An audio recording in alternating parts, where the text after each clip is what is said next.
Good morning, class 7th. How are you? I think everybody is fine and safe at home and studying well.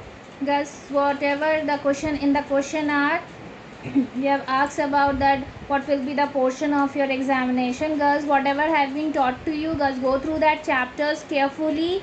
Whatever doubts you're having, please clarify our doubts.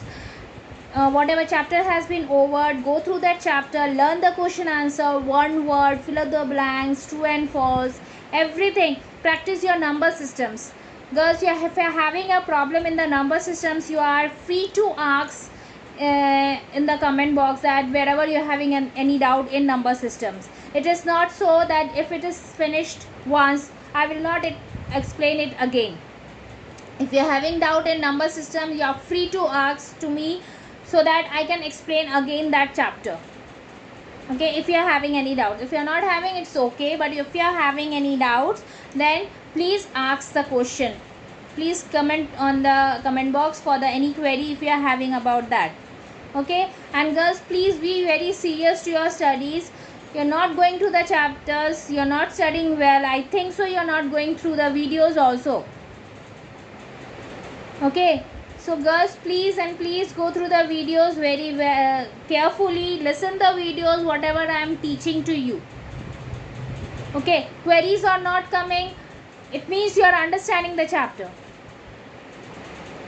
If the queries are not coming, it means you are understanding the chapter. But if you are not understanding the chapter and still you are not asking anything, then it is your loss, not mine. Okay, so girls, please and please go through the chapter and go through the videos properly. And if you're having any queries, please comment on the comment box so that I can solve your queries. Okay, and if you're having queries in the previous chapters also, you can ask. You are free to ask to me to that. Okay, I'm here to explain you.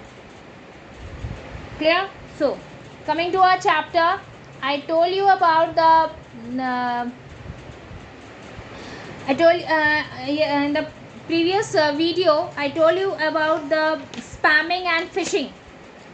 Okay, phishing is I told you about what is phishing means taking information from one to another. Okay, you are creating a environment like everybody creating an environment so that the person is attracted to that and you grabs all the information from that person and he lost his information.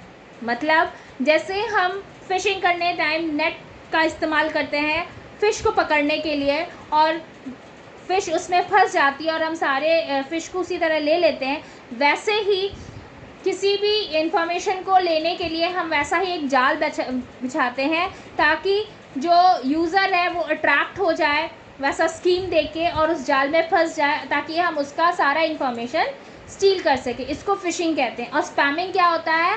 Bulk of emails भेजना जो उसका कोई मतलब नहीं होता है. और उससे क्या होता है कि उसी बल्क में कभी कभी होता है कि यूज़र गलती से ऐसा कोई चीज़ ओपन कर देता है जिसके कारण उसके सारे इन्फॉर्मेशन चले जाते हैं, तो इसको स्पैमिंग कहते हैं. अब जो नेक्स्ट हमारा टॉपिक है, the next topic is about the individual right to privacy. Individual right to privacy. Each and every person has his right to secure its information. हर एक इंसान अपना इंफॉर्मेशन सिक्योर करके रख सकता है. ऐसा नहीं है कि किसी को भी वो शो नहीं, अगर वो चाहे तो किसी को भी शो नहीं करना चाहे तो वो नहीं करेगा. अगर वो चाहे तो किसी को भी कर सकता है, अगर वो नहीं चाहे तो वो किसी को भी इंफॉर्मेशन नहीं दिखाएगा, अपना वो सिक्योर करके रखेगा. He is free to comment on the issues. One has the right to give his or her view to certain issues. अगर किसी का ब्लॉग बना हुआ है तो आप उस पर फ्री है उस पर कमेंट करने के लिए. इसका ये मतलब नहीं है कि आप उसका इन्फॉर्मेशन को ले रहे हैं, क्योंकि ऑलरेडी आप इंफॉर्मेशन सिक्योर करके रख रहे हैं. तो आप अपने इंफॉर्मेशन को इस तरह से सिक्योर करके रखिए कि कोई भी उसको स्टील ना कर सके. तो protect the privacy of belief.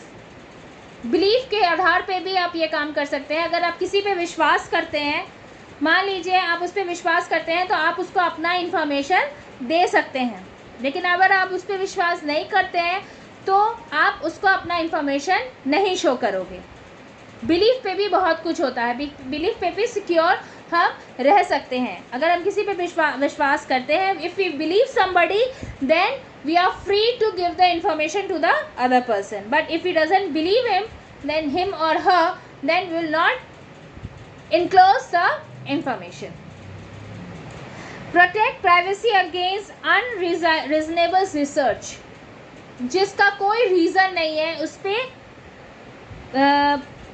Privacy करना कोई ज़रूरी नहीं है, जिसका कोई मतलब नहीं है कि जिसका इन्फॉर्मेशन अगर लीक भी हो जाता है तो उससे कोई फ़र्क नहीं पड़ता है, तो उसमें प्राइवेसी डालना कोई ज़रूरी नहीं होता। उसमें रिसर्च करने की भी ज़रूरत नहीं होती है कि इसमें सिक्योर क्यों नहीं है, किस लिए नहीं है। अगर वो ज़रूरी नहीं है तो उसको हम साइट करके भी रख सकते हैं। Protect against self incriminations which is turn protect the privacy of personal information.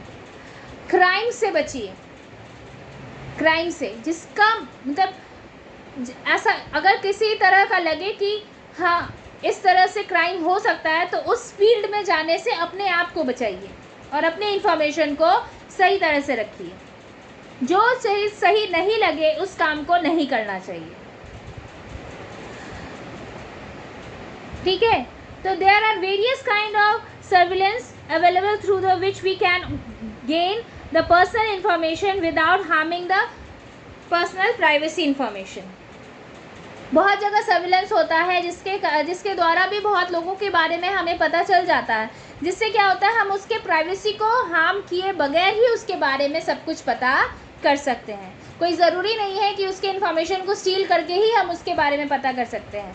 Surveillance डाल के भी हम उसके बारे में पता कर सकते हैं, मतलब एक खोज के द्वारा हम उसके बारे में पता कर सकते हैं without harming the privacy of that person.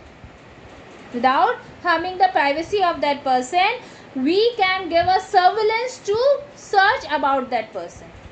In that way, we get to know about that person also, and we doesn't harm the person's privacy also. It refers to a number of different communication monitoring techniques like phone tapping, emails, alert, etc. If a person has illegally broken the privacy, one can claim compensations for the damage caused of others. बहुत से तरीके हैं crime करने का, जैसे phone tapping होता है, email alerts होते हैं, होता है ना। तो फ़ोन टैपिंग से हम क्या करते हैं, फ़ोन टैप से क्या होता है कि दूसरा जो फ़ोन से बात कर रहा है उसके इन्फॉर्मेशन को हम सुन सकते हैं कि वो किसके साथ क्या बात कर रहा है। इसको फ़ोन टैपिंग कहते हैं। जो कभी कभी पुलिस वाले करते हैं किसी क्राइम को कि उसके रिज़ल्ट को लाने के लिए, तो उसका फ़ोन टैप करते हैं ताकि उनसे पता चले कि क्या हो रहा है, उनके घर में क्या गलत हो रहा है, ऐसे, ठीक है। तो फ़ोन टैपिंग से भी बहुत क्राइम होता है। और अगर कोई इलीगली आपके प्राइवेसी को ब्रेक करता है तो you are free to complain about that, okay. It is not that if anybody breaks your privacy and you are simply sitting and watching that. अगर कोई चोर आपके घर में चोरी आके करता है तो आप तो ऐसा नहीं है कि आप चुपचाप बैठे रहोगे, आप पुलिस को इन्फॉर्मेशन नहीं दोगे कि आपके घर में चोरी हुई है, चलो चोरी हुई है कोई बात नहीं। जो अगर आपके घर में चोरी होती है तो आप उसका कंप्लेन दर्ज FIR करते हैं उसके बारे में कि हमारे घर में चोरी हुई है, आप चोर को पकड़िए। Should catch the thief who has stolen the things. Okay, so if anybody illegally breaks your privacy, then you are free to complain about the information. Okay, software piracy.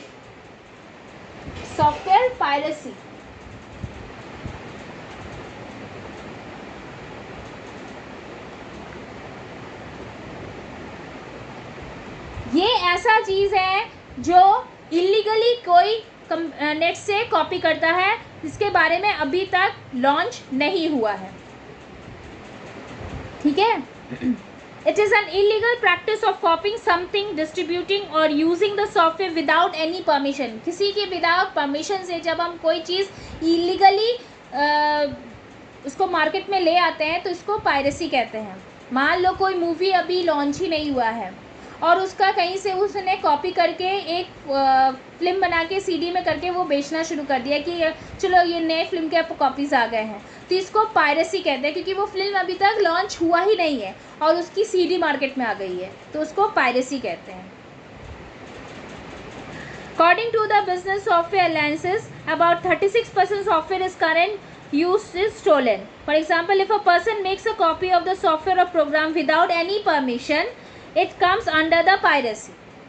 अगर कोई इंसान किसी के परमिशन के विदाउट कोई काम करता है, मान लो आपने कोई आइडिया सोचा, ठीक है, अभी वो आप सोच रहे हो, आपने उसको कॉपी में लिखा, ठीक है, और किसी ने ये चीज़ आपका देख लिया और उसी आइडिया को कॉपी करके तुरंत उसको एक प्रोजेक्ट बना के शो कर दिया, तो ये क्या हो गया, ये पायरेसी हो गई. आपके आइडिया को किसी ने स्टील करके उसको शो कर दिया है, अभी आपने उसको अभी लॉन्च भी नहीं किया है, ठीक है, तो इसको कहते हैं पायरेसी. मतलब फिल्म का ही बात लेते हैं, पहले भी मैंने एग्जांपल फिल्म का ही दिया है. If any film is still in the process to be launch and somebody has stolen the copy of that and make a CD and has bring on the market to supply that, it is a piracy.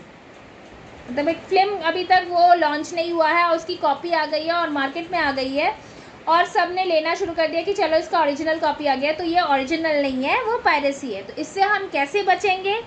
बचने का process है कि use only those software program which has the licence of copyright. जिसके पास licence है वही CD लेना चाहिए.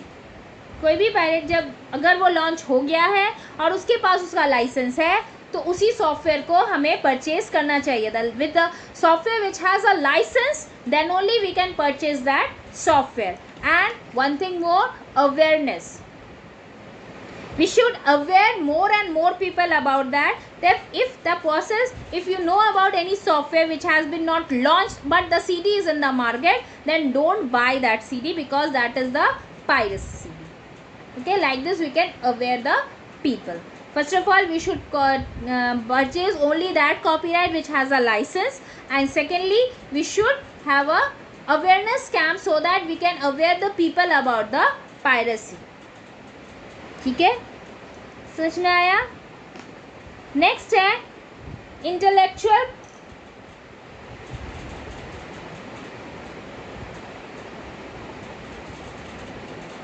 Property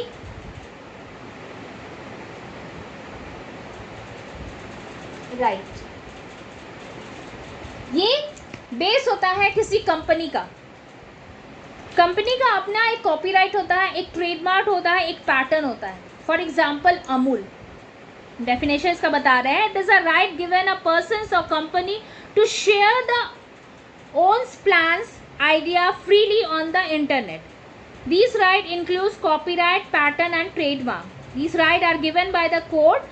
The basic idea about the right is be encourage people to share their innovation ideas without any fear. जैसे कोई company launch होती है तो उसका अपना एक ट्रेडमार्क होता है, अपना एक कॉपीराइट होता है, अपना एक पैटर्न होता है. कॉपीराइट मतलब उसका जो आइडिया होता है उसके बारे में कि हमारी कंपनी किस तरह की कंपनी होगी. ट्रेडमार्क मतलब उसका होलोग्राम, उसका सिंबल कैसा होगा, ठीक है. और पैटर्न मतलब वो किस तरह का सामान बना रहा है, ठीक है. तो ये कोर्ट की तरफ से उन लोग को फ्री दिया जाता है कि वो अपने आइडियाज़ को एडवर्टाइज करे. एडवर्टाइजमेंट आता है, सारी कंपनीज़ के अपने अपने एडवर्टाइजमेंट होते हैं, सबका अपना एक स्लोगन होता है, जो ये टैगलाइंस होते हैं. जैसे अमूल का क्या टैगलाइन है? टेस्ट ऑफ इंडिया, है ना. अमूल का टैगलाइन क्या है? Test of India. एलजी का क्या है? लाइफ इज गुड, है ना, लाइफ्स गुड. तो ये सब क्या होता है? टैगलाइंस होते हैं. तो ये सब कंपनी लॉन्च करने से पहले ही आइडियाज़ लेती है और अपने आइडियाज़ के बारे में उसको फ्री होता है बोलने के लिए. लेकिन यही कोई चुरा लेता है और उसी तरह का एक प्रोडक्ट दूसरे तरह से प्रेजेंट करता है. जैसे एक्लेयर्स, आपने एक्लेयर्स देखे होंगे, टॉफ़ीज़ देखे होंगे. तो एक्लेयर्स कई तरह के एक्लेयर्स आते हैं, कई कंपनीज अपना अपना एक्लेयर्स लाते हैं. जो ओरिजिनल एक्लेयर्स चॉकलेट का होता है, कैडबरी का होता है, नेस्ले. उसका अपना एक्लेयर्स होता है, सबसे पहले उसी ने लॉन्च किया था, तो उसका एक्लेयर्स अलग तरीके का होता है, जो रैपिंग पेपर से ही पता चल जाता है उसका ट्रेडमार्क या उसका जो सिंबल होता है, उसी से पता चलता है कि ये किसका है। अलग अलग कंपनीज के अलग अलग एक्लेयर्स होते हैं, पार्लेस का अलग होता है, सबका अपना अपना अलग होता है, लेकिन जो ओरिजिनल होता है उससे पता चल जाता है। अमूल का ही अगर कोई डुप्लीकेट बनाता है तो हमें अमूल का ट्रेडमार्क पता है, अमूल का पैटर्न भी है कि वो क्या सिर्फ मिल्क प्रोडक्ट्स बनाते हैं, है ना। अमूल का पैटर्न क्या होता है, एक ही तरह का सामान बनाना, जैसे वो मिल्क प्रोडक्ट्स का ही बनाता है, चीज़ बनाता है, बटर है, ये सब है, आइसक्रीम्स है, तो ये सारे मिल्क प्रोडक्ट है उसके, है ना, दही है, तो अमूल के अपने अपने प्रोडक्ट्स हैं, अमूल का मिल्क प्रोडक्ट है, तो ये पैटर्न हो गया। तो आइडियाज़ चुराने से हमें पहले उसके सिंबल्स को देखना पड़ता है। अगर कोई कंपनी किसी कंपनी का आइडिया चुराता है, सबने stole, then we should carefully see the symbol originality of that this, if the company is very old, then we can easily recognize that if the other company stole something, then we can easily recognize that this is the not the original one, the original one is different. Okay, so how to stop it? Protect your property, make use of copyright and patent policies to protect your property. Policy बना लीजिए, pattern आपका क्या है, ठीक है, और आपका अपना एक कॉपीराइट होना चाहिए, मतलब एक बैकअप होना चाहिए, ताकि आप शो कर सकें कि ये मेरा आइडिया है। नेक्स्ट है enforce your property, you can send the legal notice to the person who is stealing the ideas or contact the legal adviser to file a case on the personal or company. अगर कोई ऐसा काम करता है तो आप steel करता है आपका, if you anybody stealing your information, then you can give a legal notice to that person that stop doing this, or you can case to that company that this company is stealing my ideas and launching the product of its own by saying that it is our product. Okay, इस तरह से हम इस चीज़ को stop कर सकते हैं। कैसे कि आप पहले या तो उसको नोटिस दीजिए कि ये काम आप बंद कर दीजिए क्योंकि ये मेरा आइडिया है। अगर उससे वो बात ना सुने तो आप उसके बारे में केस भी कर सकते हैं कि this person has done this, कि उसने मेरा आइडिया लेके अपने कंपनी का दे दिया है लोगो, और उसने मेरे प्रोडक्ट को स्टील किया है, या मेरे सिंबल को लिया है, या मेरे आइडियाज़ को लिया है, या मेरे पैटर्न्स को लिया है। तो इस तरह से आप लीगल एडवाइज़र के द्वारा उस पर केस भी कर सकते हैं। So today we stop here. Okay, so girls, please go through the videos very carefully, listen the video and try to understand. Okay, and if you're having any problem, then comment on the comment box. So good day for today. Thank you. Stay home, stay safe.